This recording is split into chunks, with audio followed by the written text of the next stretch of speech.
is giving his speech from Advanced Manual, a keynote address to communication experts. He is a trainer by profession and passion, and he is also our guiding light, a lighthouse. Not just literally, even figuratively. Before I call our next speaker, Toastmaster Alex, let me call his evaluator, Toastmaster Sundar Raman, to read out his project objectives. Thank you. Toastmasters and guests, today Toastmaster Alex is doing project number 1 from the manual, the professional speaker. The theme of the project is called the keynote address, and he has got a large set of objectives. For the benefit of guests, I have to read them. Number 1, identify the basic difference between keynote speeches and other kind of speeches. Learn how to evaluate audience feeling and establish emotional rapport. Learn and use the professional techniques necessary for a successful keynote presentation. Develop a speech style and delivery that effectively inspires and moves the audience to adopt his views as a collective reaffirmation of its own. The time for the project is 15 to 20 minutes. It's right now 10 to 15 minutes. Toastmaster Alex, and the title Grow, Toastmaster Alex. Grow.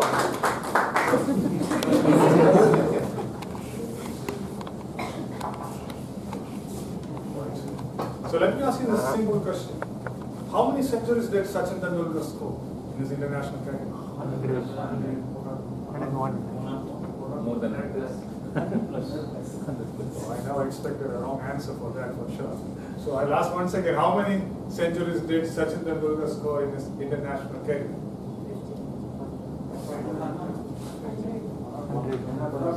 All right, somebody gave the answer, so it's 100. Let me ask a little difficult question.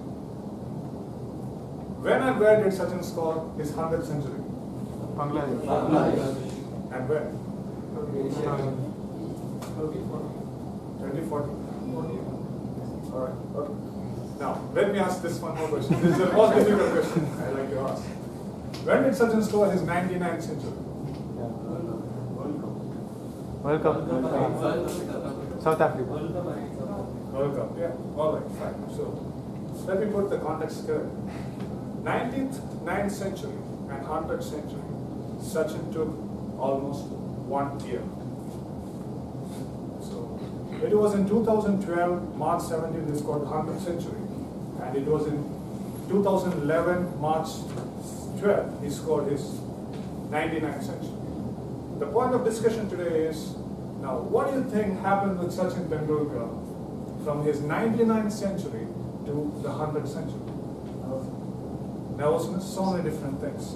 Probably the day when Sachin Tendulkar scored his 99th century, he walked by, as usual, Indian media, Indian fans, Indian cricketers, all down, all gave him a lot of good words, appreciations, and the next day in newspapers it was all striking headlines, Sachin the 100th century, 100th man, and things like that.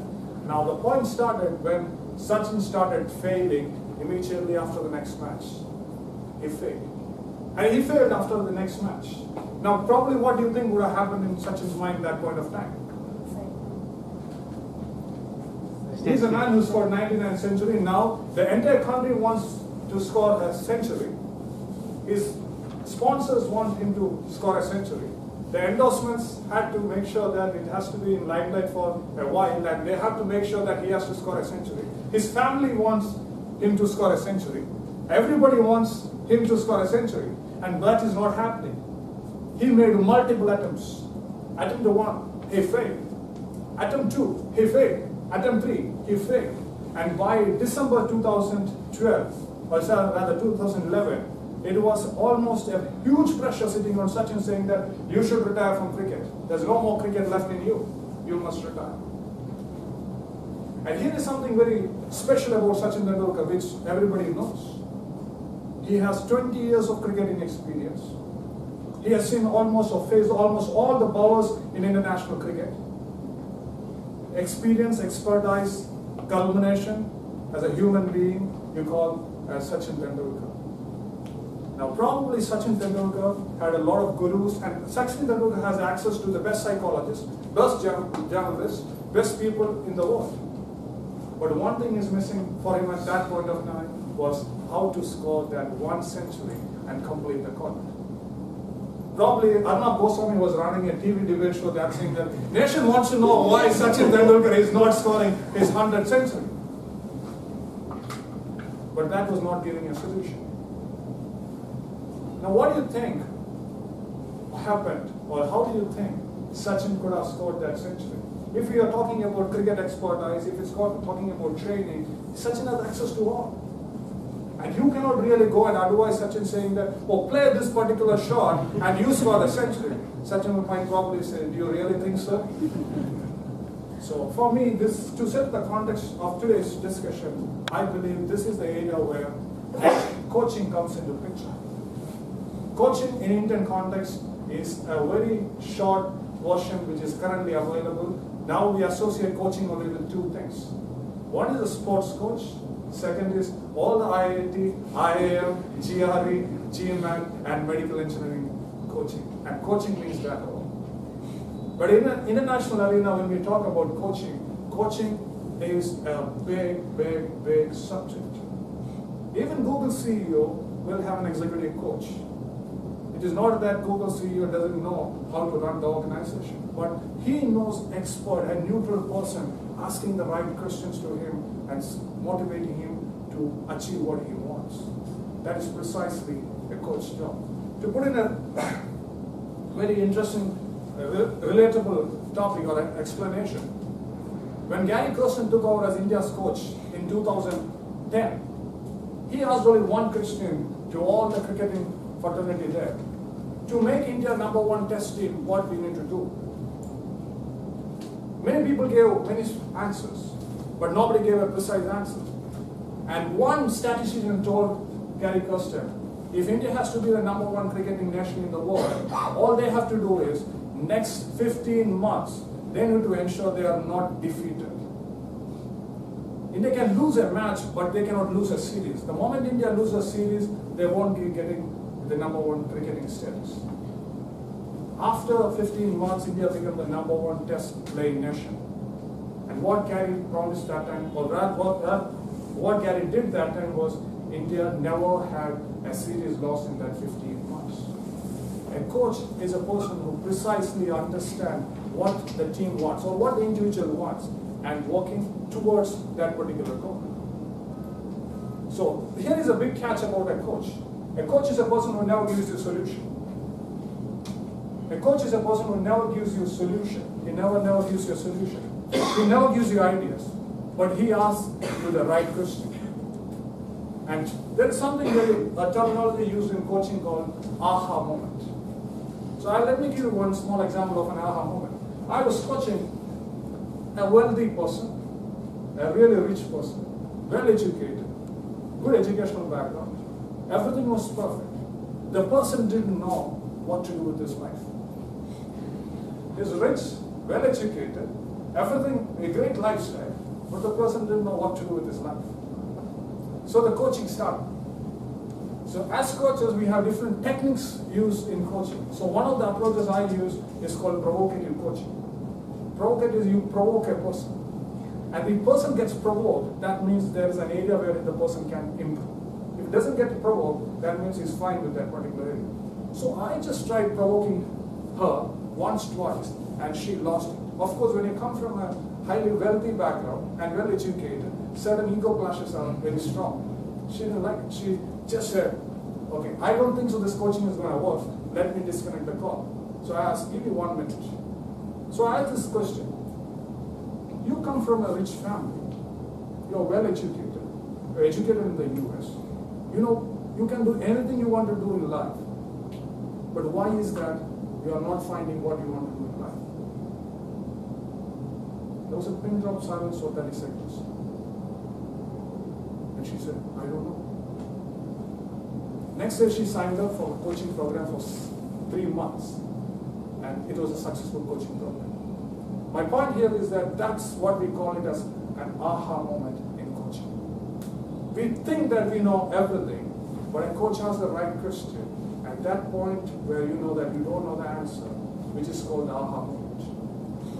Right. Now coming back to our public speaking and coaching.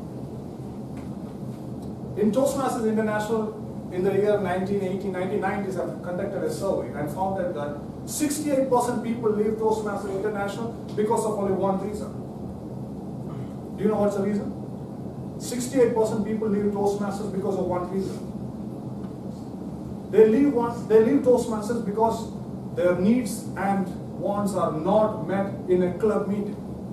68% leave a Toastmaster club because their needs and wants it doesn't meet in a club meeting.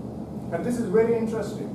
People come, sit, and they pay money, and suddenly they realize that in a club meeting, their needs and wants are not met. But I find that there is something really, really intriguing happens when somebody joins Toastmasters Club. 90% of people join Toastmasters Club, and if you ask them, they will give this answer. What are they? I want to improve my communication skills. I want to improve my public speaking skills. I want to improve my leadership skills. This is a standard answer across the globe you get from anybody who joins Toastmasters Club. But let me ask you this question. What is communication for you might be completely different for communication for him. When it comes to public speaking, speaking in front of 10 people might be public speaking for somebody. And speaking in front of 10,000 people will be public speaking for somebody else. If you don't understand this dynamics, and if you don't coach and get the person get it right at the first attempt, then in the longer term he is going to get demotivated. It is because he doesn't have a direction for that. So let me give this a simple, easy, practical model of coaching which you can apply anywhere. The short form is called GROW. G-R-O-W. What is that? G-R-O-W. So the G stands for the God. So let's connect it to Toastmasters. Somebody comes into a Toastmaster, and I have seen many people saying this wonderful example. I joined Toastmaster because I want to be a world champion of public speaking. Is this a goal? Is this a goal? I want to join Toastmasters because I want to be a world champion of public speaking. Is this a goal? Yes. And this is not a goal. And this is one of the biggest mistakes people make. Being something or want to achieve something probably is a dream, a desire, a wish. Now what's the problem here? When I want to become a world champion of public speaking, it simply says that that's not in your control. But what's in your control? That becomes a goal. Okay, let me put it this way. In order to be a world champion of public speaking, you need to have 100 hours of speaking. You need to have the most flexible body language. You need to master the way you move onto the stage. You need to have the perfect voice modulation and the perfect English. And you measure yourself on that. Probably, as an output, you become a world champion of public speaking. So that's why a goal has to be a SMART goal. What is a SMART goal? Specific, measurable, attainable, realistic, and time-bound. So you can have 100 hours of speaking, which can be a very smart goal. Right. Now let's move on to, the first one is G. Second one? R. What is R? R is the realities. When somebody joins a Toastmaster club, we need to ask him what are the realities. When I say realities, we need to understand what's his problem all about. So for somebody, when they come to Toastmaster, they say, the moment I get up and come here, I lost all the content. I cannot speak. And for somebody, it is about making sense with the audience and connecting with the audience. And someone else come here in Toastmasters, above 60, it is just to make good companionship and good connection with people. So we need to understand what are the realities in which people are coming. So that becomes second point, G, R, O.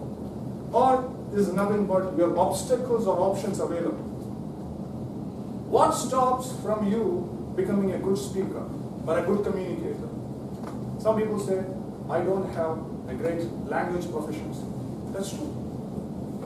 That's why he is in a Toastmasters club. What are the other obstacles? When I come here, I get panicked. I start shivering. I lose my thoughts. These are the obstacles in which it is not helping him to be a public speaker. So we need to understand what are the problems he is facing, which are the obstacles. And last but not the least, which is the W. What does it stand for? The will or the way forward. So we usually agree a commitment from the person. How much time are you willing to invest in your development? If in Toastmasters, how much time are you willing to invest for developing yourself in a club meeting? In every meeting, are you going to speak?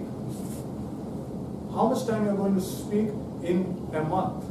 The number of hours.